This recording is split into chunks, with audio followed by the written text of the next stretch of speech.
These are the most violent games in football history. Would you believe it? So trashing.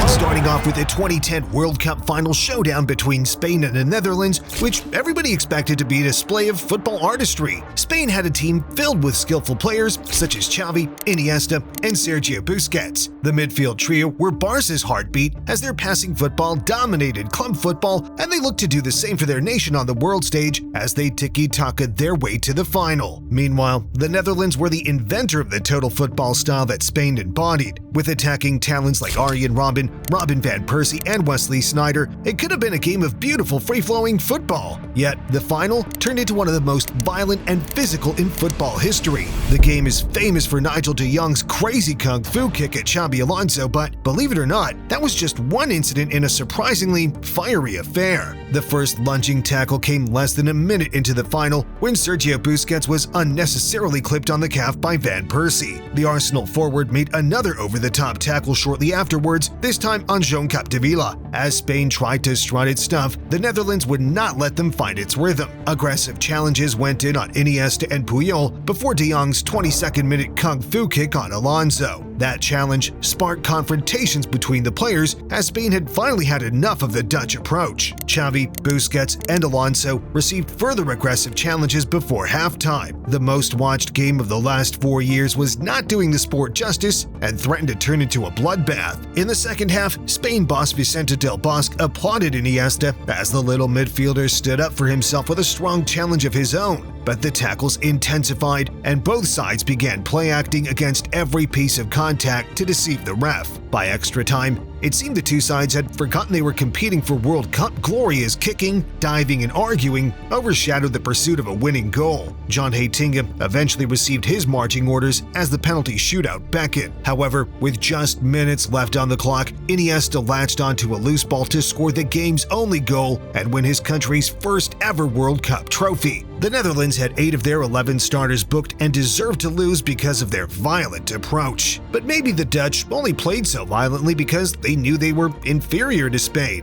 After all, many teams attempt to utilize the tactic to intimidate dazzling passing teams, including Atletico Madrid when they faced Manchester City in the 2022 Champions League. Simeone's reign with Atleti has been iconic, if a little unpleasant on the eye. The team have parked the bus, kicked, shoved, and dived their way to Champions League finals and La Liga titles. But when Simeone came up against Guardiola, he must have instructed his players to produce their ugliest performance yet because they were pumped up to fight. During the first leg at the Etihad Stadium, Atleti parked the bus in an unprecedented way. In fact, many supporters claimed that the reigning champions of Spain had killed the game as several players stood like statues in the box during every City attack. Nonetheless, City found a way through and took a 1-0 advantage to the Estadio Metropolitano. Even though Madrid was trailing by a goal, they used a similar approach. Simeone knew that if his team tried to play football against De Bruyne and co., they could get torn apart. Atletico sat back defensively and made aggressive challenges whenever an opportunity arose as the game remained goalless. The masters of the dark arts were eventually forced to search for a goal with minutes left on the clock when Phil Foden broke free on a counterattack. As the Englishman trudged with the ball into the corner, Felipe slid-tackled Foden and kicked him again while he was down. Amid suspicions that the attacking midfielder was play-acting, Stefan Savic attempted to drag Foden back to his feet. City subs charged over to confront the Madrid duo, and things quickly escalated. Almost every player, substitute, and coach collided in a brawl on the side of the pitch as Savic pulled Jack Grealish's hair. Somehow, Savic was only booked for his assaults on Grealish and Foden, but Felipe received his second yellow moments later, sparking more ugly scenes. The Atletico players argued aggressively in the face of the referee, but their complaints were to no avail. The tie ended 1-0 to City,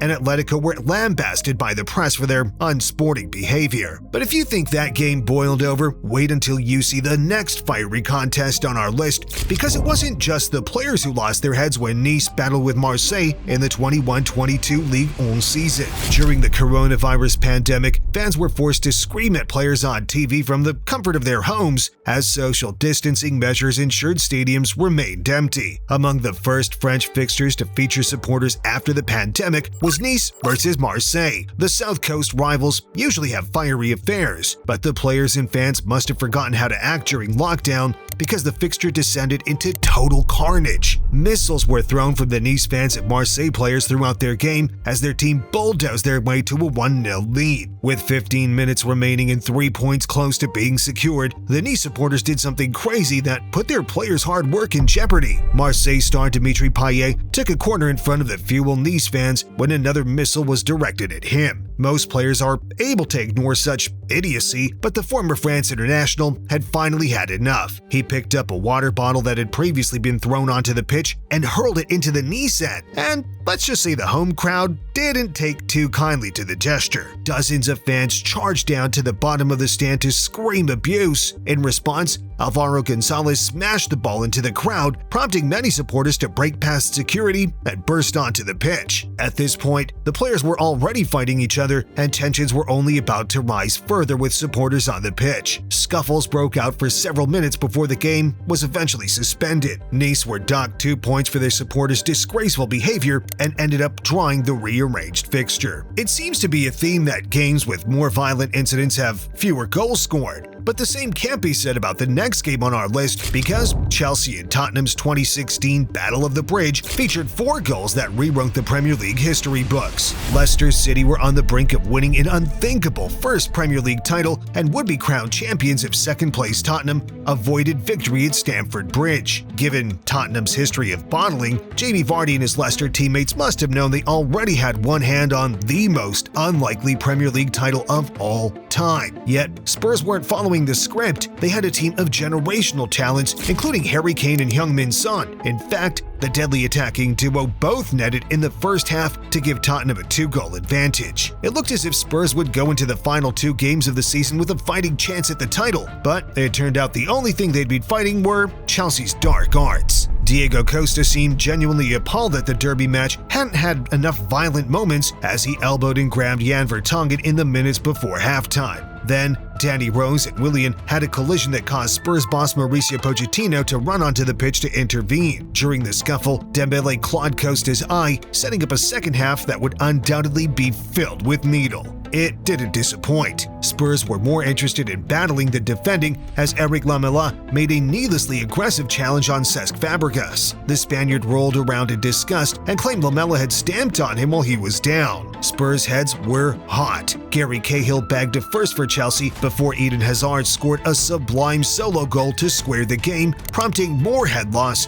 drama, and fighting. As Tottenham's title chances dwindled, challenges flew in like a wrecking ball. Even model professional Harry Kane started taking his frustration out on Chelsea with a slide tackle from behind with no intentions of winning the ball. Eric Dyer and Ryan Mason produced similar challenges minutes later before the final whistle blew and the night's ultimate brawl began. Almost every player, substitute, and coach battled in a melee in front of the tunnel, which somehow produced no red cards. Still, as Chelsea players returned to the dressing rooms, celebrating preventing their arch rivals from winning the league, the only record Tottenham had broken was the most yellow cards received in a single game of Premier League football. But what if we told you that the Battle of the Bridge was not even the most violent game in English football, because the Battle of Bramall Lane 14 years earlier was so deadly that the game eventually got abandoned, and this time it wasn't because of crowd trouble. Sheffield United hosted West Brom at the Lane, a seemingly normal game of second-tier football. However, things got off to a strange start when Sheffield United's keeper Simon Tracy received a red card for handling the ball from outside the penalty box. The Blades brought on their substitute keeper,